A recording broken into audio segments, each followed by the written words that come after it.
as a Marine and stand up for America. No one wants to fight for Israel. He's wrong.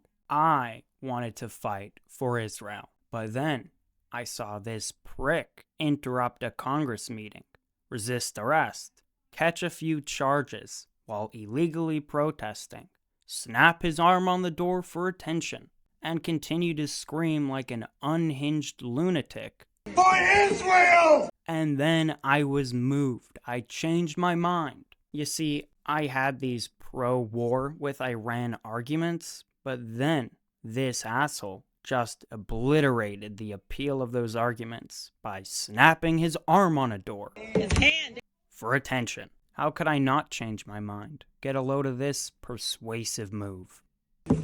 Out! No one wants to fight for Israel! His hand. His hand. Oh, his hand. I don't care what the hell you're advocating for. If you want to save the endangered elephant orphans, there's a right and wrong way to do activism. Don't block traffic. Don't whip out your meat during a Congress meeting and jump on the table, for example. And definitely don't pull an attention-seeking stunt where you scream interrupting a hearing, resist arrest, and then cling to the door to the extent that you snap your arm. All for what? Attention.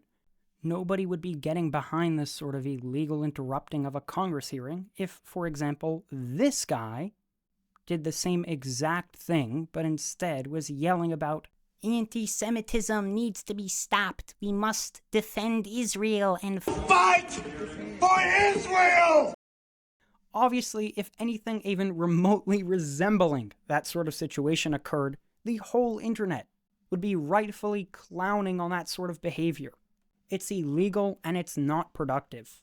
Just because you're a Marine and you're anti-war doesn't mean you get a pass on acting like an absolute fucking buffoon. I see so many people upset that the law applies to this Marine. He's a Marine. Look how they're treating our Marines, our heroes.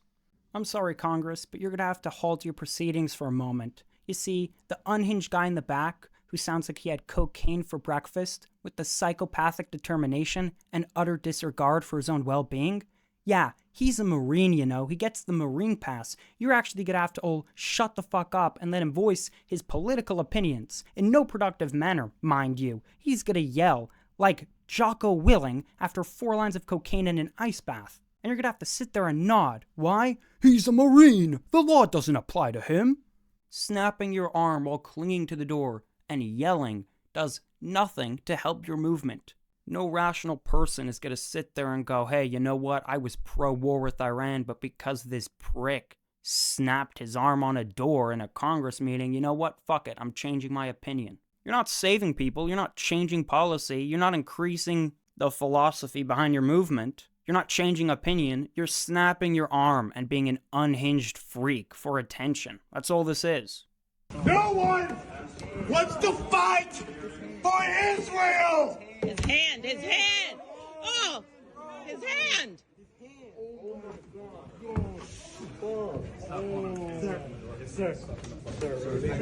Let go of your hand. No one benefits from this stunt.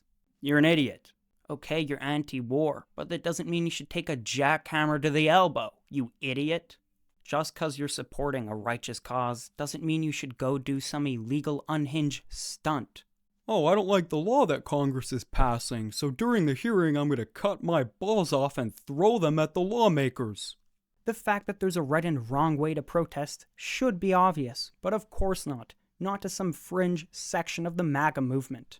They view this disruptive lunatic as some sort of martyr, a George Floyd equivalent, but for MAGA. The Marine who snapped his arm on a door for your sins. And that's what the guy says. He says, look, we don't want to die for Israel. Americans don't want to die for Israel. And look at the way that he's being treated. Literally dragged out of the chamber by the cops. A U.S. senator jumps into action like you said, like a whore, like a disgusting slut.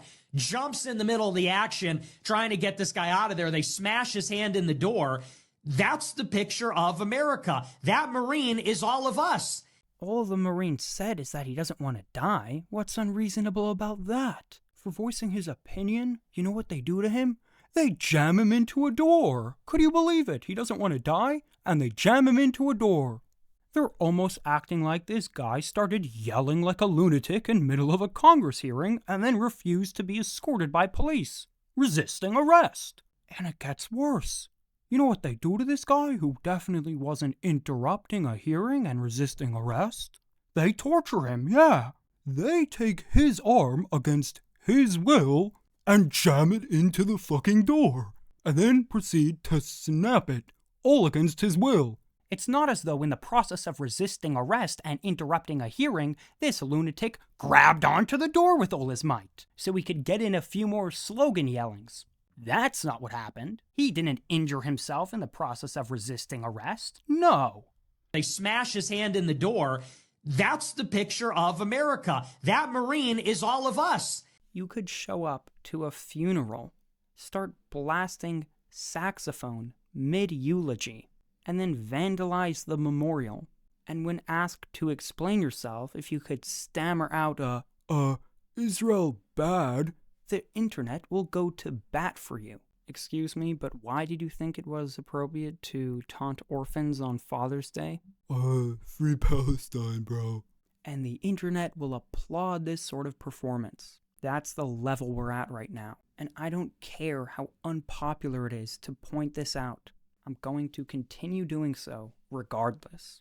Anyways, till next time.